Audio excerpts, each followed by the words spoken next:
wabarakatuh. Kami dari kelompok 4 akan mempresentasikan materi kami yang berjudul Keunggulan Paradigma Budaya. Sebelumnya izinkan kami memperkenalkan anggota kelompok kami.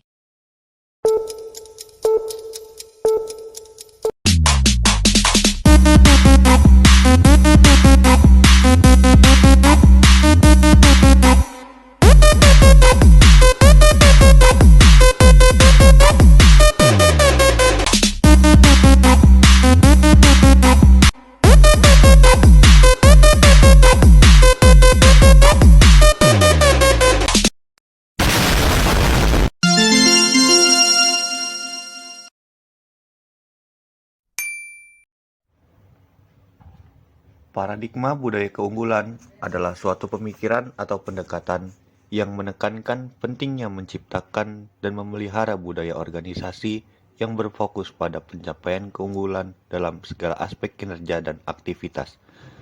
Paradigma ini sering diterapkan dalam konteks bisnis dan organisasi, tetapi juga dapat diterapkan dalam berbagai bidang lainnya, seperti pendidikan, pemerintahan, dan masyarakat.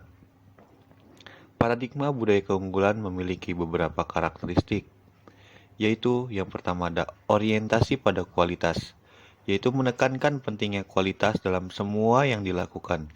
Organisasi yang menganut budaya keunggulan berusaha untuk memberikan produk, layanan, atau kinerja yang unggul dan melebihi harapan pelanggan atau pemangku kepentingan.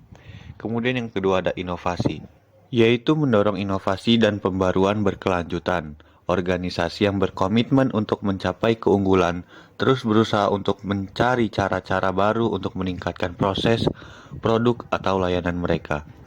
Kemudian yang ketiga adalah pembelajaran berkelanjutan. Paradigma ini menempatkan pentingnya pembelajaran dan perbaikan berkelanjutan. Organisasi yang memiliki budaya keunggulan tidak takut untuk mengakui kesalahan atau kegagalan, tetapi mereka melihatnya sebagai peluang untuk belajar dan tumbuh. Kemudian selanjutnya ada kepemimpinan yang kuat. Kepemimpinan yang kuat dan berkomitmen adalah salah satu kunci sukses budaya keunggulan. Pemimpin dalam organisasi ini memberikan teladan dalam hal nilai-nilai keunggulan dan memotivasi tim untuk mencapai tingkat kinerja yang tinggi. Kemudian yang kelima ada akuntabilitas, yaitu budaya keunggulan menekankan akuntabilitas individu dan kelompok. Setiap anggota organisasi diharapkan untuk bertanggung jawab atas hasil kinerja mereka dan berusaha untuk mencapai sasaran yang telah ditetapkan. Kemudian yang keenam ada komunikasi terbuka. Komunikasi terbuka dan transparan adalah kunci dalam budaya keunggulan. Informasi dan umpan balik berjalan lancar di seluruh organisasi, memungkinkan untuk perbaikan yang cepat dan efisien. Kemudian selanjutnya ada fokus pada pelanggan. Organisasi dengan budaya keunggulan selalu memahami dan melayani kebutuhan pelanggan mereka dengan baik. Pelanggan dianggap sebagai pendorong utama kesuksesan organisasi. Kemudian yang terakhir ada berkelanjutan dan ketahanan. Budaya keunggulan bukan hanya tentang pencapaian keunggulan sementara, tetapi juga tentang memastikan keberlanjutan jangka panjang dan ketahanan organisasi dalam menghadapi perubahan dan tantangan. Baik, paradigma budaya keunggulan memainkan peran penting dalam menciptakan organisasi yang berkinerja tinggi dan berdaya saing di dunia yang terus berubah. Ini melibatkan pengakuan bahwa mencapai keunggulan bukanlah tujuan akhir, tetapi sebuah perjalanan yang berkelanjutan menuju kesempurnaan dalam semua aspek operasional dan budaya organisasi. Pendekatan Culture Excellence. Budaya adalah inti dari keunggulan kompetitif, khususnya dalam hal mempertahankan kinerja tinggi. 70% pemimpin bisnis setuju bahwa budaya memberikan sumber keunggulan kompetitif terbesar. Organisasi yang tidak memiliki budaya kinerja tinggi akan menjadi organisasi yang biasa-biasa saja. Ada 4 kunci kesuksesan bisnis dalam buku In Search of Excellence, Lessons from America's Best Run Companies yang ditulis oleh Peters and Waterman 1982. 1. Staf. Perusahaan yang sukses memiliki tim yang berkomitmen, berbakat, dan berpikiran terbuka. 2. Style. Gaya kepemimpinan yang baik dapat menginspirasi karyawan untuk mencapai hasil yang terbaik. Share value. Perusahaan yang sukses memiliki nilai yang jelas dan diterapkan secara konsisten. Skills. Perusahaan yang sukses berfokus pada pengembangan keterampilan dan kompetensi yang relevan untuk industri mereka. Ada 8 atribut utama untuk mencapai keunggulan organisasi. 1. Bias untuk bertindak. 2. Kedekatan dengan pelanggan. 3. Otonomi dan kewirausahaan. 4. Produktivitas melalui manusia. 5. Praktis berbasis nilai. 6. Tetap berpegang pada rajutan. 7. Bentuk sederhana staf. Dan 8. Sifat longgar kencang secara simultan. Bias untuk bertindak. Salah satu atribut utama yang dapat diidentifikasi dari perusahaan sukses adalah kecenderungan untuk bertindak. Salah satu metode yang dirancang untuk mencapai tindakan cepat adalah chunking. Metode ini memecah masalah menjadi potongan-potongan kecil yang kemudian akan ditangani oleh sekelompok kecil staf. Selanjutnya dekat dengan pelanggan. Perusahaan terbaik pasti akan selalu berusaha keras untuk mencapai kualitas, layanan, dan keandalan yang terbaik. Karena pelanggan menentukan produk, kuantitas, kualitas, dan layanan. Faktanya banyak perusahaan yang mengaku mendapatkan ide terbaik untuk produk baru dengan mendengarkan pelanggan mereka secara cermat dan teratur. Perusahaan-perusahaan ini lebih unggul karena didorong oleh orientasi langsung terhadap pelanggan dibandingkan oleh teknologi atau keinginan untuk menjadi produsen berbiaya rendah. Mereka tampaknya lebih fokus pada sisi penghasil pendapatan dari layanan mereka.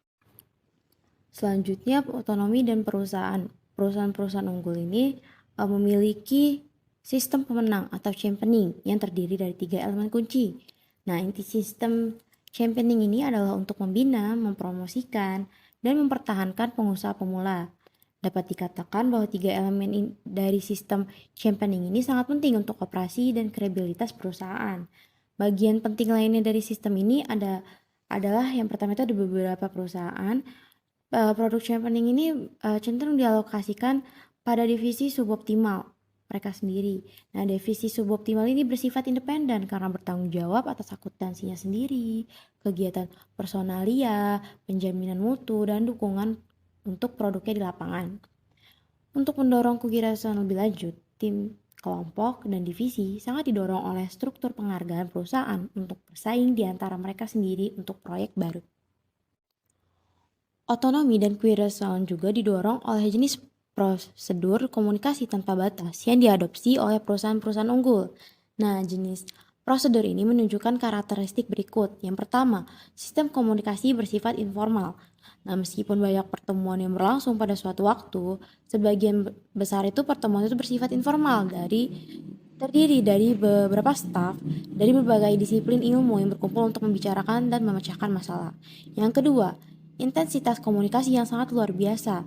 Nah, mengingat kebebasan, dorongan, dan dukungan dalam organisasi, maka nggak heran nih jika tingkat komunikasi antara para pekerjanya tidak hanya bersifat informal, tetapi juga intens. Hal ini dibuktikan dengan seringnya terjadinya rapat tanpa agenda dan notulensi. Selain itu, ketika presentasi dilakukan dalam pertemuan-pertemuan ini, pertanyaan terhadap proposal itu dilakukan tanpa malu-malu dan diskusi ini dilakukan secara bebas dan terbuka. Selanjutnya ada komunikasi diberikan dukungan fisik. Nah, biasanya nih kayak misalkan di ruang rapat terus disediakan papan tulis, flip card, dan meja kecil untuk mendukung diskusi kelompok kecil informal ini. Tujuannya untuk mendorong karyawan ini membicarakan organisasi. Kayak misalkan apa yang perlu diubah dari organisasi ini, apa yang sedang terjadi, dan bagaimana sih memperbaiki masalah yang terjadi di organisasi tersebut. Selanjutnya ada produktivitas melalui manusia. Manusia dibandingkan sistem atau mesin dipandang sebagai sumber utama peningkatan kualitas dan produktivitas. Oleh karena itu, ada rasa hormat yang kuat terhadap individu dan kesediaan untuk melatihnya, menetapkan harapan yang masuk akal dan jelas bagi individu, serta memberinya otonomi praktis untuk melangkah keluar dan berkontribusi langsung pada pekerjaannya. Ada kedekatan dan perasaan kekeluargaan di perusahaan seperti itu. Memang banyak mitra yang melihat organisasi ini sebagai keluarga besar. Selanjutnya, praktis didorong oleh nilai. Perusahaan unggulan ini didorong oleh nilai. Nilai-nilai ini hampir selalu dinyatakan dalam istilah kualitatif, bukan kuantitatif. Ketika tujuan keuangan disebutkan, tujuan tersebut hampir bersifat ambisius, namun tidak pernah tepat. Selain itu, tujuan finansial dan strategis tidak pernah dinyatakan secara terpisah. Hal-hal tersebut selalu dibahas dalam konteks hal-hal lain yang diharapkan dapat dilakukan dengan baik oleh perusahaan. Gagasan bahwasan keuntungan adalah hasil sampingan alami dari melakukan sesuatu yang baik dan bukan tujuan akhir, hampir selalu bersifat universal. Selanjutnya kita akan membahas tentang salah satu sifat dari seorang manajer, yaitu adalah sifat yang longgar.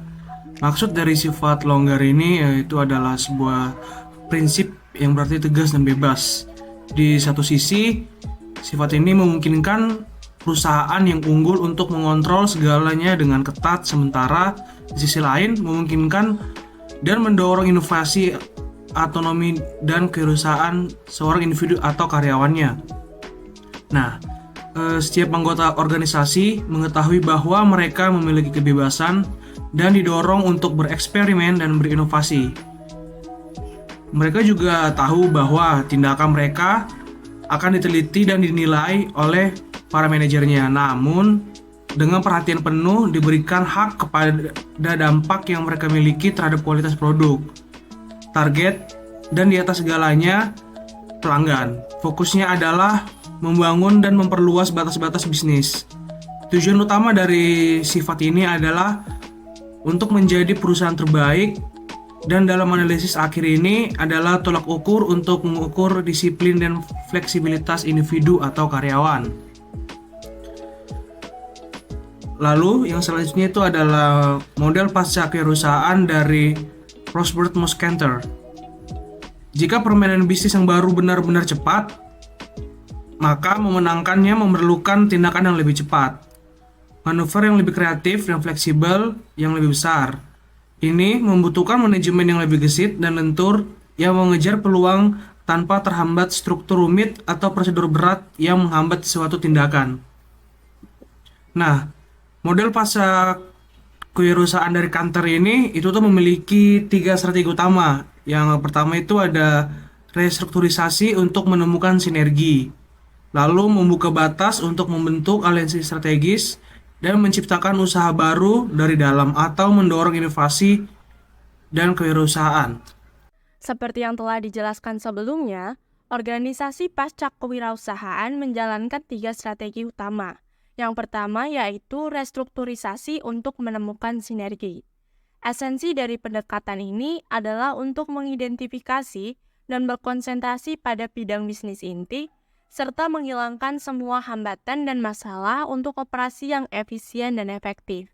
Oleh karena itu, semua aktivitas non-inti dihilangkan, dan wewenang dilimpahkan ke tingkat bisnis yang sesuai. Salah satu manfaat utama restrukturisasi perusahaan adalah mengidentifikasi dan mengurangi biaya yang tidak efisien. Hal ini dapat dilakukan dengan menghilangkan duplikasi pekerjaan atau fungsi, mengoptimalkan aliran kerja, dan mengurangi biaya operasional yang tidak perlu.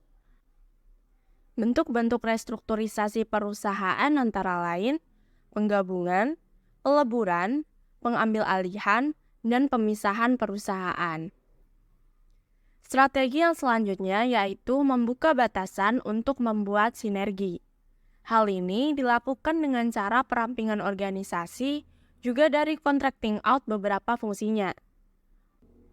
Faktor utama yang mendorong dilakukannya strategi ini adalah karena munculnya kebutuhan untuk mengumpulkan sumber daya ataupun untuk bersatu dengan organisasi lain dan memanfaatkan peluang juga berbagi ide dari informasi yang didapat. Terdapat 3 bentuk dari proses tersebut, yaitu aliansi layanan, aliansi oportunistik, dan aliansi pemangku kepentingan. Untuk strategi yang terakhir yaitu menciptakan usaha baru dari dalam untuk mendorong inovasi dan kewirausahaan. Dalam organisasi pasca kewirausahaan, inovasi akan menjadi tanggung jawab semua orang. Beberapa organisasi sengaja membentuk unit baru yang independen atau melakukan restrukturisasi total untuk memupuk inovasi dan kewirausahaan. Budaya-budaya baru akan diciptakan untuk mendorong dan membantu inovasi. Penerapan model pasca kewirausahaan juga memiliki beberapa konsekuensi.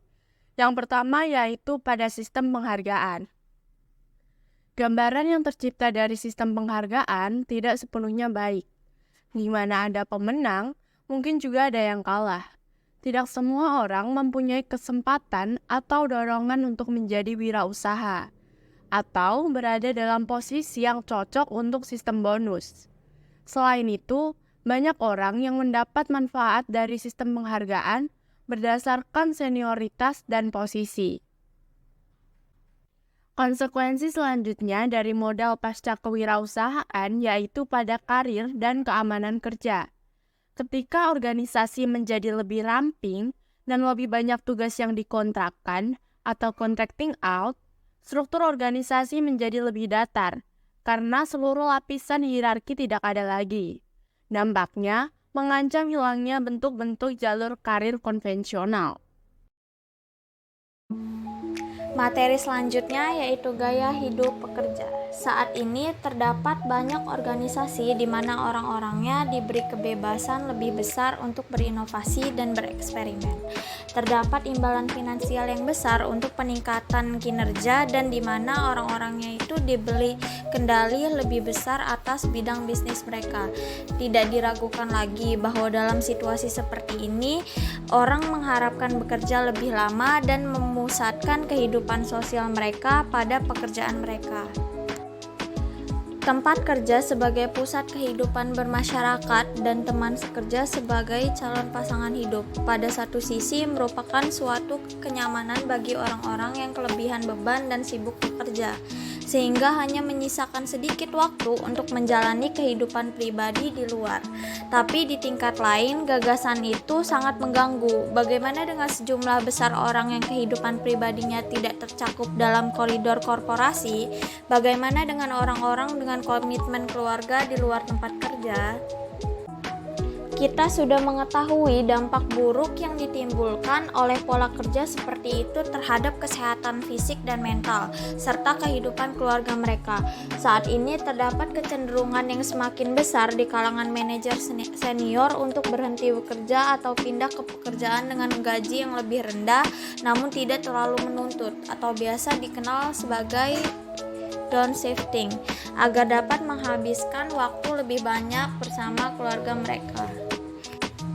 Salah satu contoh penting mengenai hal ini terjadi di Inggris, yaitu keputusan Menteri Transportasi mereka saat itu, Ruth Kelly, pada tahun 2008 untuk mengundurkan diri sebagai anggota parlemen agar dapat menghabiskan lebih banyak waktu bersama anak-anaknya saat mereka tumbuh dewasa. Memang benar, sebuah penelitian baru-baru ini menyimpulkan bahwa sekitar 20% dari seluruh pekerja di negara-negara maju terlibat dalam downshifting. Fenomena downshifting ini mungkin menjadi alasan mengapa kantor itu percaya bahwa para eksekutif yang belum menikah atau bercerai dianggap lebih disukai daripada rekan-rekan mereka yang sudah menikah oleh beberapa perusahaan, karena mengingat kondisi mereka yang diasumsikan bahwa mereka dapat lebih fokus pada pekerjaan mereka dan mereka cenderung tidak melakukan downshifting. Namun konsekuensi dari pendekatan ini bagi organisasi yang mempunyai jam kerja panjang dan budaya yang penuh tekanan adalah mereka mungkin akan mencari talenta dari kelompok yang semakin kecil. Mereka yang berusaha mempromosikan keseimbangan kerja dan kehidupan untuk staf mereka mungkin merasa lebih mudah untuk merekrut dan mempertahankan orang-orang terbaik. Oleh karena itu, konsekuensi dari melintasi batas antara motivasi dan eksploitasi dapat merugikan baik staf maupun organisasi yang memperkerjakan mereka. Materi selanjutnya yaitu organisasi masa depan yang muncul dari Charles Handy. Handy berpendapat bahwa organisasi dapat bertahan dan pekerjaan yang bermakna dapat diciptakan untuk semua orang yang ingin bekerja. Organisasi maupun individu harus mengubah cara mereka memandang pekerjaan dan karir. Dunia kerja berubah karena organisasi kerja mengubah cara mereka. Namun pada saat yang sama, organisasi harus beradaptasi dengan dunia kerja yang terus berubah. Handy percaya bahwa organisasi-organisasi yang muncul di masa depan akan lebih kecil, lebih fleksibel, dan tidak terlalu hierarkis. Namun di sisi lain juga, Hendy percaya bahwa organisasi baru perlu memperlakukan orang sebagai aset untuk dikembangkan dan dimotivasi. Oleh karena itu, Hendy mengidentifikasi 3 jenis organisasi generik yang menurutnya akan mendominasi di masa depan. Yang pertama yaitu ada organisasi Shamrock. Bentuk organisasi ini terdiri dari 3 kelompok pekerja berbeda yang diperlakukan berbeda dan memiliki harapan berbeda, yaitu sekelompok kecil pekerja inti, spesialis, pekerja pinggiran kontrak, dan angkatan kerja yang fleksibel. Untuk yang pertama itu pekerja inti. Pekerja inti ini yaitu sekelompok spesialis dan pekerja generalis yang membentuk otak hubungan atau apa yang kita sebut pusat saraf yang sangat diperlukan dari organisasi. Mereka ini menjalankan dan mengendalikan mesin pintar dan komputer yang telah menggantikan sebagian besar tenaga kerja. Ini semua memberi tekanan pada inti, tekanan yang dapat diringkas dengan persamaan baru setengah dari orang dibayar 2 lebih banyak, bekerja 3 kali lebih efektif. Yang kedua yaitu pekerja pinggiran kontraktual, yaitu lapisan kedua organisasi semacam ini kecil dalam kaitannya dengan kapasitas produktif mereka. Hal ini dicapai dengan penggunaan mesin untuk menggantikan orang dan dengan mengontrakkan beberapa individu dan organisasi lain dari layanan dan tugas yang sebelumnya dilakukan di rumah, sehingga muncul pinggiran kontrak yang dapat dipekerjakan dan dipecat sesuai dengan tuntutan situasi. Dan yang ketiga yaitu tenaga fleksibel, adalah daun shamrock ketiga dan tumbuh paling cepat dan terdiri dari sekumpulan pekerja paruh waktu yang tersedia untuk digunakan oleh perusahaan. Hal ini adalah orang-orang dengan keterampilan yang relevan, yang tidak membutuhkan atau yang tidak dapat memperoleh pekerjaan penuh waktu, tetapi siap untuk bekerja paruh waktu. Yang organisasi yang kedua yaitu organisasi federal, yaitu kumpulan atau jaringan organisasi individu yang bersatu di bawah bendera bersama dengan beberapa bentuk identitas. Federasi muncul karena ada 2 alasan. Yang pertama adalah ketika organisasi Shamrock tumbuh lebih besar, para pekerja inti mulai menemukan volume informasi yang tersedia bagi mereka untuk membuat keputusan yang semakin sulit untuk ditangani. Yang kedua, hal-hal tersebut merupakan respon terhadap lingkungan dunia bisnis yang terus berubah dan kompetitif. Ciri dari organisasi federal ini adalah pekerjaan yang didefinisikan dengan jelas harus dilakukan. Jika tidak melakukannya, akan dianggap gagal. Organisasi 111, Intelligence, Information, and Ideas. Organisasi 111 adalah pandangan konseptual dari Charles Hendy tentang masa depan organisasi. Ini adalah model yang berfokus pada pemanfaatan kecerdasan individu dalam menganalisis informasi untuk menghasilkan ide-ide baru dalam menciptakan produk dan layanan. Organisasi 111 bukanlah struktur organisasi konkret, melainkan seperangkat prinsip. Mereka menekankan pentingnya nilai tambah yang dihasilkan oleh kecerdasan, informasi, dan ide-ide dalam dunia kerja yang berubah. Untuk menjadi organisasi 111 yang sukses, perusahaan harus menjadi organisasi pembelajar yang selalu memperbarui keterampilan, pengetahuan, dan kemampuan stafnya. Ini adalah proses evolusioner yang mengharuskan perusahaan untuk mengadaptasi diri seiring waktu. Materi selanjutnya yaitu Culture Excellence, Ringkasan dan Kritik. Dari paradigma organisasi utama yang muncul dalam 40 tahun terakhir, keunggulan budaya tampaknya memiliki dampak paling besar, terutama versi yang diperjuangkan oleh Tom Peters. Begitulah dampak dari Culture Excellence, sehingga ide-idenya telah meresap ke dalam kosakata bisnis, terutama di kalangan manajer senior. Lalu ada penelitian ekstensif di perusahaan terkemuka Eropa yang dilakukan oleh Stadler menantang beberapa prinsip utama gerakan Culture Excellence, Stadler dan rekan-rekannya mempelajari 40 perusahaan Eropa yang telah bertahan selama lebih dari 100 tahun dan terdaftar dalam Fortune Global 500 pada tahun 2003. Apa yang ditemukan oleh Stadler yaitu 1. Sepanjang sejarahnya perusahaan-perusahaan besar dalam sampel semuanya telah menekankan hal mengeksploitasi aset dan kemampuan yang ada. 2. Perusahaan yang baik cenderung tetap pada rajutannya, namun perusahaan yang hebat tahu kapan harus melakukan diversifikasi. 3. Perusahaan besar sangat jarang mengalami perubahan radikal dan sangat berhati-hati dalam perencanaan dan pelaksanaannya. Culture excellence atau yang biasa kita kenal dengan budaya keunggulan memiliki kelemahan yang serius, terutama dalam 3 bidang yang sangat penting bagi operasional organisasi. Yang pertama ada orang. Ada kekhawatiran yang serius mengenai peran dan perilaku orang di organisasi baru. Di satu sisi, mereka dinyatakan sebagai aset utama organisasi baru, sedangkan di sisi lain terdapat perbedaan tingkat karyawan, dari inti hingga pinggiran, dan tingkatan yang berbeda diperlakukan dan dihargai dengan cara yang sangat berbeda. Organisasi baru hanya akan menghargai karyawan selama mereka bekerja dan di bidangnya bekerja sesuai standar tertinggi. Hal ini tidak hanya mengandung pada individu dengan individu, tetapi juga pada bagian organisasi dengan bagian yang lainnya. Yang kedua adalah politik.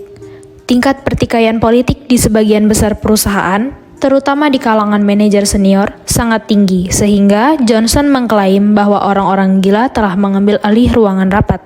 Sebagaimana dinyatakan di atas, rekomendasi aliran culture excellence tampaknya memperburuk perilaku politik oleh dan antara individu dan kelompok. Namun, pada dasarnya mereka mengabaikan kelemahan pendekatan mereka, meskipun hal ini berpotensi merusak kinerja organisasi dan individu. Kelemahan yang ketiga adalah budaya. Ada perbedaan pendapat antara pendapat dari Peters, Cantor, dan Handy. Pergerakan menuju penciptaan angkatan kerja yang tersegmentasi seperti yang dijelaskan oleh Handy pada tahun 1989 dan penekanan pada sifat sementara pekerjaan yang dikemukakan oleh Peters tahun 1982 dan Cantor pada tahun 1989 merupakan bagian dari tren berkelanjutan di Barat yang didorong oleh kebijakan ekonomi dan sosial neoliberal yang mengarah pada memburuknya jaminan kerja dan kondisi pelayanan sehingga menciptakan sejumlah besar pengangguran terselubung, terutama pekerja paruh waktu yang dapat aktif atau tidak aktif sesuai dengan situasi yang ada. Kesimpulan dari bab yang telah kami jelaskan, keunggulan budaya telah menjadi pendekatan utama Barat untuk mengelola dan menyusun organisasi selama 3 dekade terakhir. Pendukungnya, terutama Tom Peters, mengklaim paradigma organisasi baru ini sangat kontras dan menguntungkan dengan teori-teori organisasinya. Pendekatan keunggulan budaya terlihat memiliki beberapa kesamaan dengan gerakan hubungan manusia, terutama dalam pendekatannya pada kepemimpinan dan komunikasi. Di sisi lain, penekanan pada budaya, pencapaian individu, dan keunggulan menyeluruh menyajikan pendekatan ini yang berbeda. Perbedaan dari pendekatan budaya keunggulan adalah bahwa yang pertama mendefinisikan daya saing yaitu keunggulan, terutama berasal dari budaya dan berpendapat bahwa semua organisasi harus mengadopsi budaya terbuka, fleksibel, dan pragmatis jika ingin bertahan hidup. Meskipun demikian, kita yang mengakui keunggulan dari culture excellence, kita tidak boleh menutup mata terhadap kekurangan-kekurangan yang dimilikinya, terutama dalam hal cara-caranya dalam mendukung perlakuan terhadap masyarakat. Orang juga tidak boleh menganggap itu satu-satunya permainan di kota. Seperti yang dibahas dalam bab ini, langkah menuju keberlanjutan mungkin merusak prinsip-prinsip neoliberal yang menjadi landasan dibangunnya budaya unggul dan membuat kasus untuk pendekatan lainnya menjadi lebih kuat. Oleh karena itu, seperti halnya culture excellence yang muncul dari krisis ekonomi tahun 1980-an, mungkin akan menurun seiring dengan krisis lingkungan yang kini dihadapi dunia. Sekian presentasi yang dapat kami sampaikan, kurang lebihnya kami mohon maaf.